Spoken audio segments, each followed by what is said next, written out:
దళిత బంధువు చంద్రబాబు.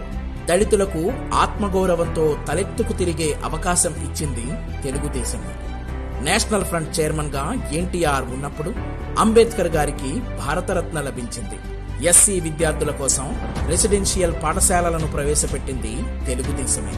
మొట్టమొదటిసారిగా ఎస్సీ ఎస్టీల కోసం జస్టిస్ పున్నయ్య కమిషన్ వేసి దళితాభ్యుదయానికి శ్రీకారం చుట్టారు చంద్రబాబు. మొట్టమొదటిసారిగా అంబేద్కర్ ఆశయాలను అమలు చేయడం కోసం జస్టిస్ పున్నయ్య కమిషన్ వేసి తూచా తప్పకుండా అమలు చేసిన పార్టీ తెలుగుదేశం పార్టీ. ఆయన హయాంలోనే ఉమ్మడి ఆంధ్రప్రదేశ్ శాసనసభ మొదటి మహిళా అధ్యక్షురాలిగా కావలి ప్రతిభా భారతి, లోక్సభ మొట్టమొదటి దళిత స్పీకర్ జిఎంసి బాలయోగి పనిచేసి దళితుల ప్రతిభను చాటారు. యునైటెడ్ ఫ్రంట్ హయాంలో చంద్రబాబు సహకారంతోనే కేఆర్ నారాయణన్ రాష్ట్రపతి అయ్యారు. ఎస్సీ కార్పొరేషన్ ను వైఎస్ ప్రభుత్వం రద్దు చేస్తే చంద్రబాబు 2014లో పునరుద్ధరించారు.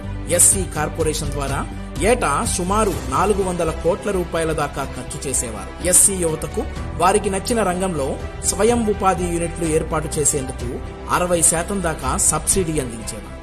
నా పేరు చెంగమ్మ, నెల్లూరు జిల్లా. ఎస్సీ కింద లోన్ అప్లై చేశాము, శాంక్షన్ అయింది. చిన్న వ్యాపారం పెట్టుకున్నాము. ఆ కుటుంబం అంతా సంతోషంగా ఉంది. మాకు సహాయం చేసిన చంద్రబాబు నాయుడు గారికి ధన్యవాదాలు.